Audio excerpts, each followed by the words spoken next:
آگے اللہ سبحانہ تعالیٰ فرماتے ہیں ان ربک، بے شک رب تیرا، یعلم جانتا ہے، انک بے شک آپ یعنی محمد صلی اللہ علیہ وسلم، تقوم کھڑے رہتے ہیں، ادنا قریب، من ثلثی اللیل 2/3 رات کے، ونصفہ اور آدھے اس کے، وثلثہ اور 1/3 اس کے، وطائفتن اور ایک گروہ، من الذین ان لوگوں میں سے، معک جو آپ کے ساتھ ہیں یعنی صحابہ کرام۔ اللہ تعالیٰ اس بات کو جانتے ہیں کہ آپ صلی اللہ علیہ وسلم اور صحابہ کرام تہجد گزار ہیں۔ اس رکوع کے بارے میں اختلاف ہے، کچھ کہتے ہیں کہ اس کا نزول ہجرت کے 8 ماہ کے بعد ہوا، دوسری روایت کے مطابق 1 سال کے بعد ہوا، اور تیسری روایت کے مطابق 10 سال کے بعد ہوا۔ تیسری روایت قابل ترجیح ہے کیونکہ اس رکوع میں انشاءاللہ اب آگے پڑھیں گے کہ قتال فی سبیل اللہ کا بھی ذکر ہے اور زکوٰۃ کا بھی، اور یہ دونوں چیزیں مدنی زندگی میں فرض ہوئیں۔ جو پہلے حکم تھا اس کے مطابق رسول اللہ صلی اللہ علیہ وسلم کو اور آپ صلی اللہ علیہ وسلم کی پیروی میں صحابہ کرام کو کم از کم 3 رات کا قیام ضروری تھا، اور اس زمانے میں گھڑیاں موجود نہیں تھیں، لہٰذا آپ صلی اللہ علیہ وسلم اور اسی طرح سے صحابہ کرام بعض دفعہ رات کا اکثر حصہ قیام فرماتے، محض اس احتیاط کی وجہ سے کہ کہیں وقت 3 رات سے کم نہ ہو جائے، اور اس طرح بسا اوقات کھڑے کھڑے ان کے پاؤں سوج جایا کرتے تھے، تو اللہ سبحانہ تعالیٰ نے پھر ان کے لیے آسانی فرمائی۔ پہلے حصے میں اللہ تعالیٰ فرماتے ہیں اللہ تعالیٰ جانتے ہیں کہ بے شک آپ یعنی آپ صلی اللہ علیہ وسلم کھڑے رہتے ہیں قریب 2/3 رات کے اور آدھی کے اس کی اور 1/3 اس کی یعنی رات کی، اور آپ کے ساتھ صحابہ کرام بھی، اور گھڑیاں نہ ہونے کی وجہ سے آپ احتیاط میں زیادہ ٹائم کھڑے رہتے تھے، تو اللہ تعالیٰ آپ کے تخفیف کرتا ہے۔ واللہ یقدر اللیل والنہار، اور اللہ تعالیٰ حساب رکھتا ہے رات کا اور دن کا، یعنی دنوں کو چھوٹا اور بڑا کرنا اللہ کی قدرت ہے۔ کبھی دن بڑا ہوتا ہے تو راتیں چھوٹی ہوتی ہیں، اور کبھی راتیں بڑی ہوتی ہیں تو دن چھوٹا ہوتا ہے۔ واللہ یقدر اللیل والنہار، اللہ کی بہت بڑی قدرت ہے۔ علمہ وہ جانتا ہے، یعنی اللہ تعالیٰ جانتے ہیں، اللن کہ ہرگز نہیں، اللن یہ کہ ہرگز نہیں، تحصوہ تم شمار کر سکتے اس کو، یعنی تم ساری ساری رات کھڑے رہتے ہو کہ کہیں کوتاہی نہ ہو جائے، کہیں ایسا نہ ہو کہ ہم 1/3 رات سے کم کا قیام کر کے گناہگار نہ ہو جائیں، کوتاہی نہ کر جائیں، تو تم اوقات کار کا صحیح شمار کر ہی نہیں سکتے۔ اللہ سبحانہ تعالیٰ اس بات کو جانتے ہیں۔ علم اللن تحصوہ، وہ جانتا ہے کہ ہرگز تم نہیں شمار کر سکتے اس کو، تم اوقات کار کا صحیح شمار نہیں کر سکتے۔ ایک دوسرا معنی بھی اس حصے کا کیا گیا ہے کہ اللہ تعالیٰ جانتے ہیں کہ تم اس قیام کا ضبط نہیں رکھتے، فتاب علیکم، تو وہ مہربان ہوا تم پر، فقرؤ پس پڑھو، ما تیسر من القرآن، جو آسانی سے پڑھ سکو قرآن میں سے، فقرؤ بمعنی فصلو ہے، یعنی نماز پڑھو جو آسانی سے پڑھ سکو، اور من القرآن سے مراد قرآن بھی ہے اور قیام اللیل بھی ہے، یعنی نماز بھی مراد دی گئی ہے، اور قیام اللیل میں چونکہ قیام لمبا ہوتا ہے اور اس میں قرآن کی قرات زیادہ ہوتی ہے، اس لیے تہجد کو قرآن سے تعبیر کیا گیا ہے۔ تو اللہ سبحانہ تعالیٰ نے تخفیف کر دی، فَقْرَؤْا مَا تَيَسَّرَ مِنَ الْقُرْآنِ کہہ کے۔ ہر ایک کی ویسے بھی کیپیسٹی فرق ہے، صحابہ کرام دن بھر ہماری طرح مصروف رہتے تھے، اور پھر رات میں اتنی لمبی عبادت اس ڈر سے کیا کرتے تھے کہ کہیں ہم کوتاہی نہ کر جائیں۔ اللہ سبحانہ تعالیٰ نے ان کے لیے آسانی کر دی۔ اللہ تعالیٰ کو پتا تھا کہ وہ اس قیام کا ضبط نہیں رکھتے، اور اللہ تعالیٰ کو یہ بھی پتا تھا کہ وہ اس اوقات کار کا صحیح شمار نہیں کر سکتے. اسی لیے اللہ سبحانہ تعالیٰ نے آسانی کر دی. اس حکم کے بعد قیام اللیل فرض نہیں رہا، اور نہ اس میں قرآن کی کوئی مقررہ مقدار پڑھنے کی قید یا پابندی رہی، یعنی یہ ساری پابندیاں اٹھا لی گئیں. البتہ رسول اللہ صلی اللہ علیہ وسلم پر تہجد کی نماز فرض تھی، وہ بھی اس آیت کی روح سے نہیں، بلکہ سورہ اسراء کی آیت نمبر 79 میں اللہ تعالیٰ فرماتے ہیں وَمِنَ اللَّيْلِ فَتَهَجَّدْ بِهِ نَافِلَةً لَكَ. اس کی روح سے آپ صلی اللہ علیہ وسلم پر تہجد فرض تھی. اس آیت میں تو اللہ سبحانہ تعالیٰ نے تخفیف کر دی ہے. فَقْرَؤُوا مَا تَيَسَّرَ مِنَ الْقُرْآنِ، پس پڑھو جو آسانی سے پڑھ سکو قرآن میں سے. علمہ وہ جانتا ہے، ان سیکونو یہ کہ ان قریب ہوں گے، منکم تم میں سے مرضى بیمار، وآخرون اور کچھ دوسرے، یضربون فی الارض سفر کرتے ہوں گے زمین میں، یبتغون من فضل اللہ چاہتے ہوں گے اللہ کے فضل میں سے. یعنی بہت سارے ایسے بھی ہیں جو کسب حلال کے لیے سفر کرتے ہیں. وآخرون اور کچھ دوسرے، یقاتلون فی سبیل اللہ جو جنگ کرتے ہوں گے اللہ کے راستے میں. ہر شخص کی مصروفیت اور کیپیسٹی فرق ہے، تو اسی لیے اللہ سبحانہ تعالیٰ نے اس حکم میں تخفیف کر دی ہے. یہاں ایک بات بہت غور طلب ہے، یہاں حلال کمانے کی خاطر سفر کرنے کو قتال فی سبیل اللہ کے برابر قرار دیا گیا ہے، اور اسے ایک معقول عذر مانا گیا ہے، ایک سالڈ ریزن مانا گیا ہے مصروف ہونے کا. اس سے حلال کمانے کی فضیلت بھی معلوم ہوتی ہے. حضرت عمر رضی اللہ تعالیٰ عنہ کہتے تھے کہ جہاد فی سبیل اللہ کے علاوہ اگر میری خواہش ہے کہ میں حلال کمانے کے دوران کسی پہاڑی پر گزر رہا ہوں تو میری موت آ جائے، کیونکہ حلال رزق کی تلاش کرنا بھی عبادت ہے. آپ اللہ تعالیٰ کا کوئی بھی حکم مانتے ہیں وہ عبادت ہے. پھر اللہ سبحانہ تعالیٰ فرماتے ہیں فَقْرَؤُوا مَا تَيَسَّرَ مِن، پس پڑھو جو میسر آئے اس میں سے. وَأَقِيمُوا الصَّلَاةَ اور قائم کرو نماز. یعنی اب جو نماز تم پر 5 وقت کی فرض کی گئی ہے اس کو ضرور بضرور ادا کرو. وَآتُوا الزَّكَاةَ اور دو زکوٰۃ. وَأَقْرِضُوا اللَّهَ قَرْضًا حَسَنًا اور قرض دو اللہ کو قرض اچھا. قرضاً حسنا ایسا قرض جو بدلے کی توقع رکھے بغیر ہو، جس میں بدلے کی توقع نہ رکھی جائے. یہ جو یہاں بات ہو رہی ہے فَقْرَؤُوا مَا تَيَسَّرَ مِن، یعنی جتنا آسانی سے ممکن ہو اتنا قیام کرو. اس بارے میں ایک روایت آتی ہے رسول اللہ صلی اللہ علیہ وسلم نے فرمایا رات کی نماز 2 رکعت پڑھا کرو، پھر جب تم نماز سے فارغ ہونا چاہو تو 1 رکعت وتر پڑھ لیا کرو. یہ 1 رکعت جتنی نماز تم پڑھ چکے ہو اسے وتر بنا دے گی. اسے بخاری نے روایت کیا ہے. مثلا اگر آپ نے 10 نفل پڑھے اور پھر آپ 1 وتر پڑھ لیتے ہیں تو وہ اس کو پھر آڈ نمبرز پر اینڈ کر دے گی. پھر قیام اللیل میں کم از کم 1 رکعت بھی پڑھی جا سکتی ہے، یعنی صرف وتر پڑھ لینا کافی ہے. جیسا کہ سیدہ عائشہ صدیقہ رضی اللہ تعالی عنہا بیان کرتی ہیں کہ رسول اللہ صلی اللہ علیہ وسلم رات کو نماز پڑھتے رہتے تھے اور میں آپ کے سامنے آپ کے بستر پر سوئی رہتی تھی.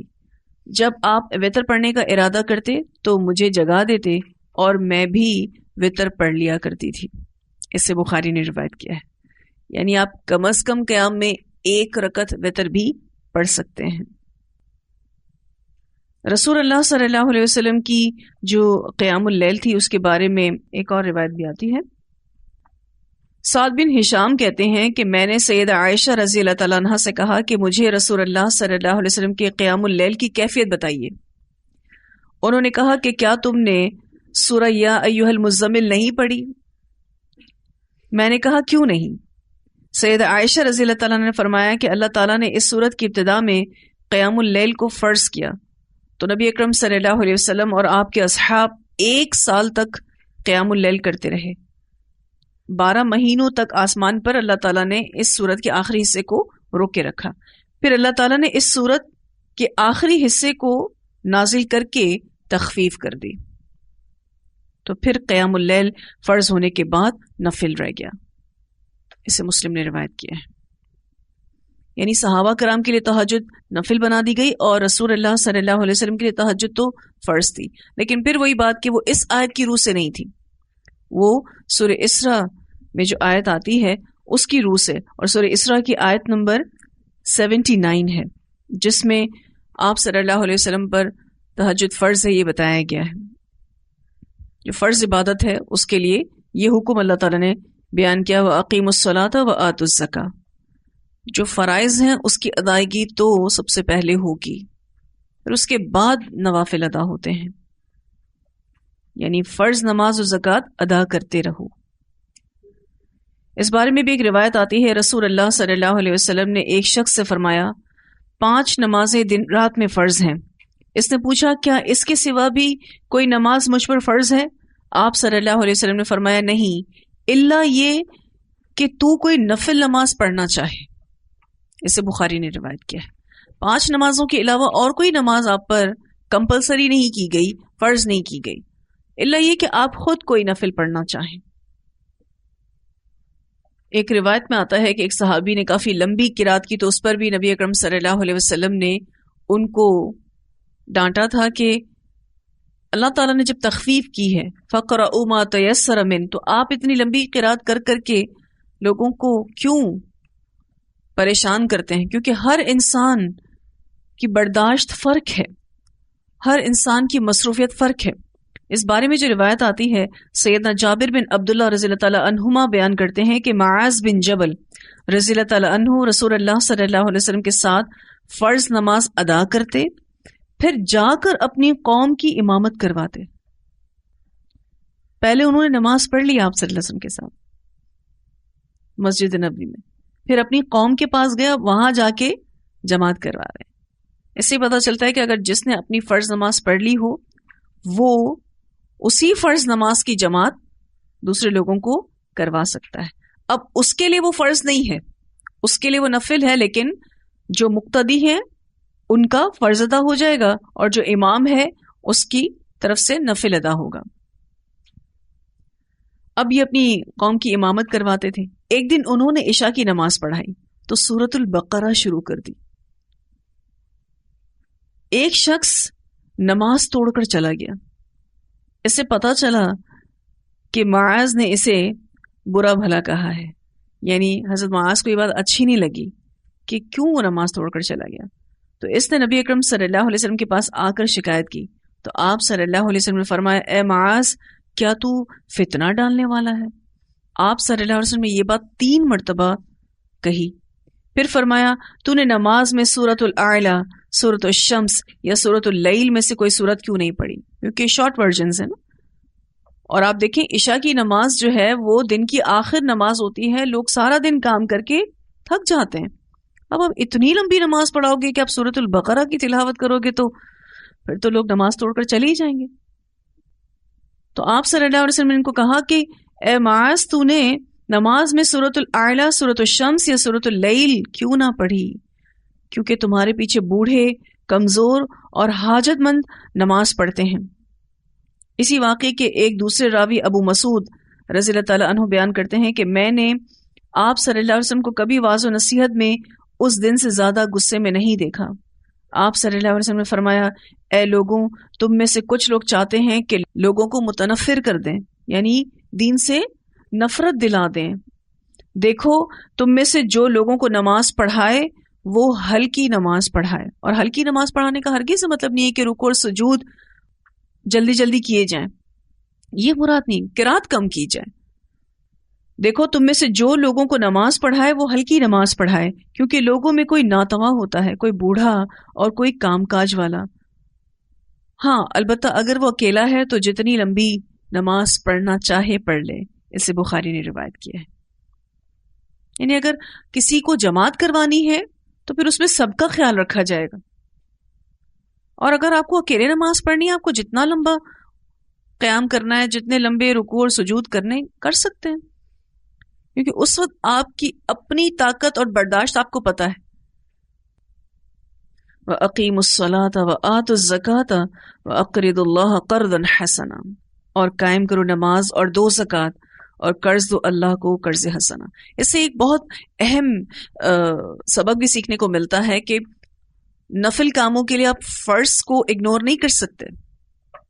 جو فرض درجے کا کام ہے وہ تو سب سے پہلے ادا ہوگا، اور اس کے بعد آپ ان فرائض سے اوپر اٹھ کر نفل عبادت کرنا چاہیں تو کر سکتے ہیں. بہت سارے لوگ فرض چھوڑ کر نفل کو امپورٹنس دیتے ہیں، تو یہ بھی ٹھیک بات نہیں ہے. سب سے پہلے فرض ہے جو کہ لازم کیا گیا ہم پر. اب مثلا فرض درجے کا کام یہ ہے کہ آپ کو اپنی کلاس میں آنا ہے، یہ فرض درجے کا کام ہے. اگر اس ٹائم پر آپ کہیں کہ میں گھر میں بیٹھ کر نوافل پڑھ لوں تو اب آپ کی اس اسٹریٹجی میں نقص ہے. فرض درجے کا کام چھوڑ کے آپ کہیں کہ میں نافلیں پڑھوں تو یہ چیز تو ٹھیک نہیں ہے، ایسا نہیں کرنا چاہیے. اس سے آپ کو ترجیحات کا تعین کرنا بھی سکھایا جا رہا ہے. اب کوئی ساری رات عبادت کر کے سو جائے اور فجر پہ نہ اٹھے، غلط بات ہے. وَمَا تُقَدِّمُوا، اور جو تم آگے بھیجو گے، لِأَنفُسِكُمْ اپنے نفسوں کے لیے، من خیرن بھلائی میں سے، تجدوہ تم پالو گے اس کو، عند اللہ اللہ کے پاس، ہوا خیرن وہ بہتر ہے، وَأَعْظَمَ أَجْرًا اور زیادہ بڑا ہے اجر میں. جو بھی نیکی کا کام اللہ کے پاس بھیجا جائے گا اس کا بڑا اجر اللہ تعالیٰ عطا کریں گے. وَاسْتَغْفِرُ اللَّهَ اور بخشش مانگو اللہ سے، ان اللہ غفور الرحیم بے شک اللہ تعالیٰ غفور الرحیم ہے. اللہ سبحانہ تعالیٰ سے اپنے گناہوں کی معافی مانگو. بے شک جتنی بھی نیکیاں کر لو، کوئی بھی نیک عمل ہو، اس کی ادائیگی کے ساتھ ساتھ اور اس کے بعد اللہ تعالیٰ سے معافی مانگتے رہو. یعنی اپنے عمل پر پھولنا نہیں ہے. سیدنا ثوبان رضی اللہ عنہ بیان کرتے ہیں کہ رسول اللہ صلی اللہ علیہ وسلم جب نماز سے سلام پھیرتے تو 3 دفعہ استغفار کرتے. اس سے مسلم نے روایت کیا ہے. اب نماز نیکی کا کام ہے، اور نیکی کے کام کے فوراً بعد استغفار کرنا. تو نیک عمل کی ادائیگی کے ساتھ ساتھ اور اس کے بعد استغفار کرنا ہے، کیونکہ ہم کوئی بھی نیک کام کر لیں اس میں کہیں نہ کہیں کوئی نہ کوئی کمی کوتاہی چھوڑ جاتے ہیں. تو اللہ سبحانہ تعالیٰ سے بخشش طلب کی جائے. ان اللہ غفور الرحیم بے شک اللہ تعالیٰ غفور الرحیم ہے. اللہ گناہوں کو معاف کرنے والا ہے، ہماری بار بار کی جانے والی غلطیوں کو بخشنے والا ہے، اور ہم پر رحم فرمانے والا ہے. استغفار کرنے کے بعد، نیکیوں کو کرنے کے بعد اللہ تعالیٰ غفور الرحیم ہے. ہم کچھ نہ کر کے کہتے ہیں کہ اللہ غفور الرحیم ہے. پھر استغفار کرنے کے اخروی فائدوں کے ساتھ ساتھ دنیاوی فائدے بھی ہیں، جس کا ذکر ہم سورہ نوح میں پڑھ چکے ہیں، جس میں حضرت نوح علیہ السلام نے اپنی قوم کو استغفار کے دنیاوی فائدے بتائے تھے کہ تم اگر استغفار کرو گے تو اللہ تمہیں دنیاوی فائدوں سے بھی مالا مال کر دے گا. یہاں الحمدللہ ہمارا یہ لیسن مکمل ہوا. ان آیات کی تلاوت سنتے ہیں. ان ربك يعلم انك تقوم ادنى من ثلثي الليل ونصفه وثلثه وطائفة من الذين معك والله يقدر الليل والنهار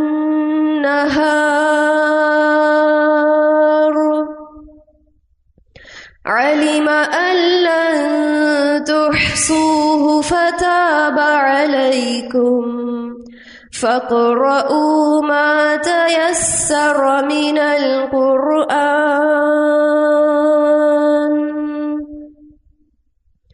علم أن سيكون منكم مرضى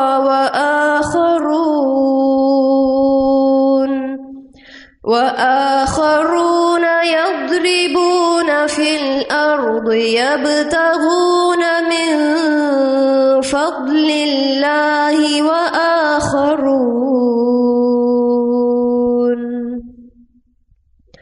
وآخرون يقاتلون في سبيل الله فاقرؤوا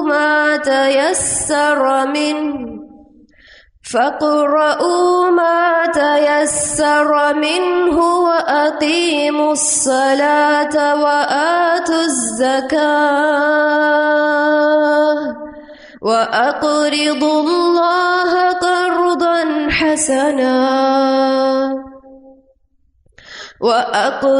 الله قرضا حسنا وما تقدموا لأنفسكم من خير تجدوه عند الله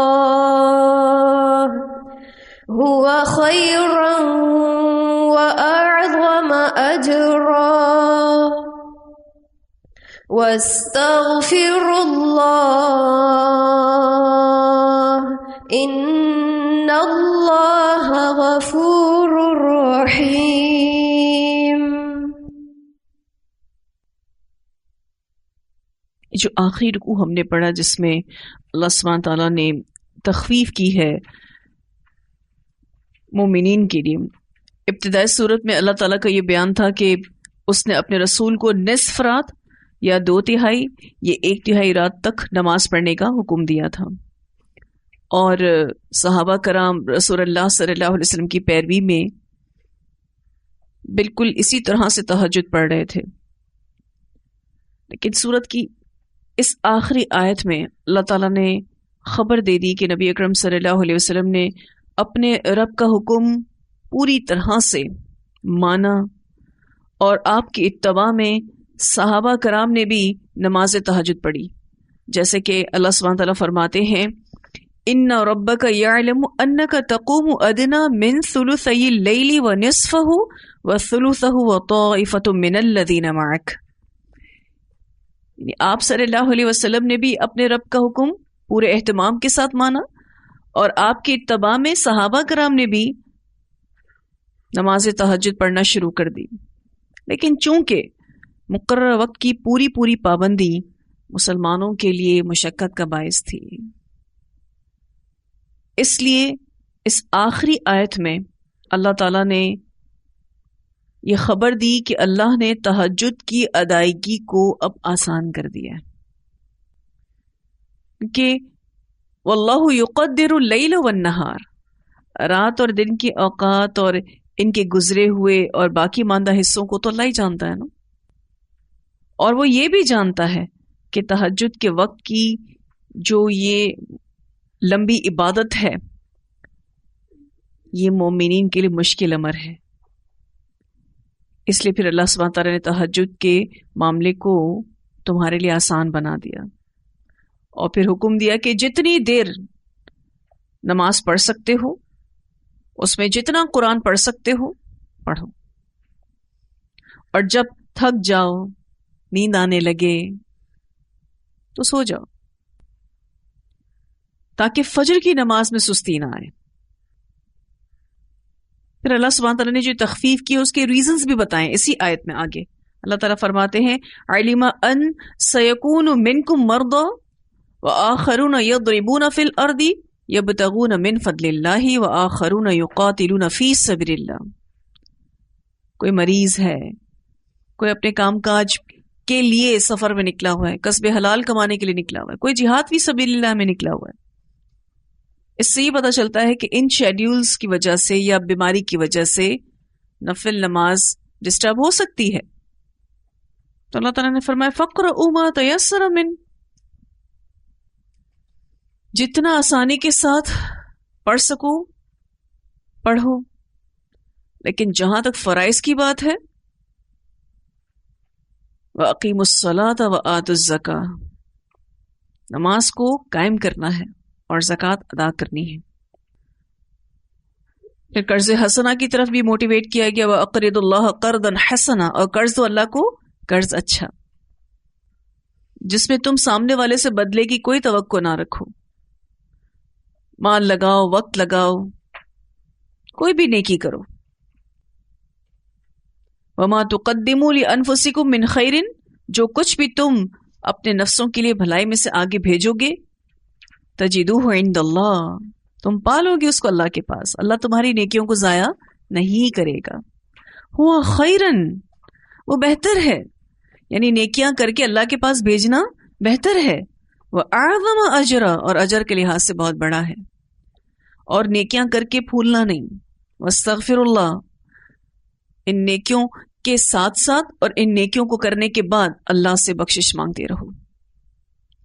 ان اللہ غفور رحیم، تم جو یہ نیکیاں کرتے ہو اس کے بعد اللہ غفور رحیم ہے. ان نیکیوں کے ساتھ ساتھ جو تم استغفار کرتے ہو اس کے بعد اللہ تمہارے لیے غفور رحیم ہے. آپ تھوڑی دیر کے لیے سوچیں کہ اگر وہی سٹینڈرڈ تہجد کا رکھ دیا جاتا کہ آپ کو 1/3 رات عبادت کرنی ہے تو مشقت میں پڑ جاتے ہیں نا. اور اللہ سبحانہ تعالیٰ کا حق بات کرنا، علم ان تحصوہ، وہ جانتا ہے تم ہرگز اس کو شمار نہیں کر سکتے، تمہارے اندر وہ ایبلٹی ہی نہیں ہے، اس قیام کا تم ضبط رکھتے ہی نہیں. فتاب علیکم، وہ تم پر مہربان ہو گیا. الحمدللہ، اللہ سبحانہ تعالیٰ نے آسانی کر دی.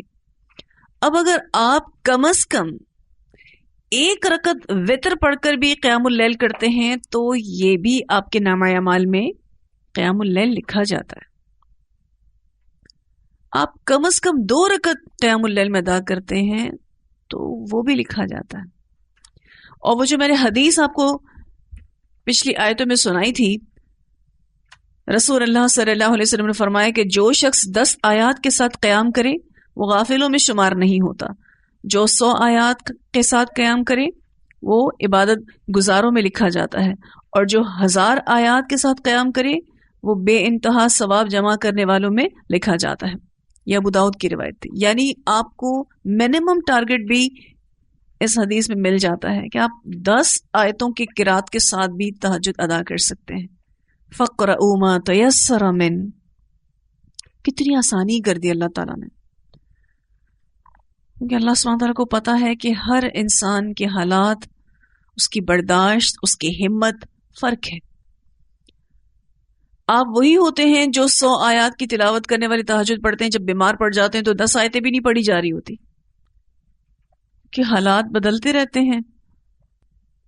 تو خلاصہ یہ ہے کہ آپ نے اپنے آپ کو مضبوط کرنا ہے اس اعتبار سے کہ فرائض سے اوپر اٹھ کر جینا ہے، اور دعوت الی اللہ کا کام کرنے کے لیے ضروری ہے کہ آپ یہ زندگی جینا جانتے ہوں. یعنی آپ اپنی ذمہ داریاں جو اللہ سبحانہ تعالیٰ نے آپ کے اوپر ڈالی اس کے ساتھ ساتھ کچھ ایکسٹرا کام بھی کر سکتے ہوں جو کہ دین کا کام ہوگا. اور اس مضبوطی کو پانے کے لیے تہجد کی نماز کے بارے میں بتائیں گے کہ آپ تہجد پڑھیں تو آپ مضبوط ہوتے جائیں گے. ویسے بھی جس شخص کو اپنی بھوک اور نیند پر کنٹرول ہے بہت مضبوط انسان ہے. سوال یہ پیدا ہوتا ہے کہ کیا بھوک اور نیند پر ہم کنٹرول کر سکتے ہیں؟ تو جی بالکل کر سکتے ہیں. بھوک پر کنٹرول کرنے کی سب سے بڑی مثال روزہ ہے، اور نیند پر کنٹرول کرنے کی سب سے بڑی مثال تہجد کی نماز ہے. تو آپ اپنی بھوک اور نیند کو چینلائز کر سکتے ہیں، کنٹرول کر سکتے ہیں اگر چاہیں تو واضح ہیں یہ ساری آیات. الحمدللہ. وآخر دعوانا ان الحمد للہ رب العالمین. سبحانک اللہم وبحمدک نشہد ان لا الہ الا انت نستغفرک ونتوب الیک.